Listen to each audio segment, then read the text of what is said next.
Het hier het vlaggenschip van de Nederlandse game-industrie worden. Het bedrijf Gameship in Ljout. Meer dan €1 miljoen waar investeren in een van de modernste animatiestudio's van Europa. Motion capture zou er bij de door naar Hollywood iepen. Een computeranimatie met behulp van echt bewegende meesken. Een techniek die in films als Lord of the Rings heel dit vaker gebruikt wordt. Maar de klanditie uit Amerika bleef voort. Deze week is het faillissement onvregen. Wij maken in feite een luxe product. Het is niet je dagelijks brood wat je hebt. En daar halen we gewoon te weinig geld mee binnen om dat allemaal te bekostigen wat we hier hebben.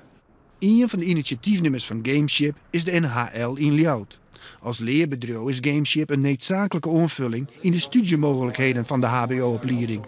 Wij zijn het initiatief gestart met een aantal andere partijen omdat wij een opleiding CMD, Communication Multimedia Design hebben. En wij hebben eigenlijk met de regio vastgesteld dat dat toch een potentie heeft voor de economie en de toekomst van Friesland. Wat wij dus nu willen onderzoeken, in hoeverre we de faciliteiten die daar geboden werden in stand kunnen houden, zodat onze studenten en medewerkers daar gebruik van kunnen maken. En mogelijk ook de startende bedrijven of andere bedrijven in de regio. Maar dat is een onderzoek wat we nu aan het doen zijn. Directeur Helfrich zocht nog wel toekomstmogelijkheden. Om een terugstart mogelijk te maken, wil Gameship nou het leerbedrijf en de animatieproductie van elkaar loskoppelen. Het voelt als een stap terug, maar ik denk dat er een hele stevige basis in Leeuwarden is om ook dit te overleven en in ieder geval met die game-industrie hier goed op poten te zetten. Want volgens mij doen we in Friesland wel heel wat meer dan alleen maar water.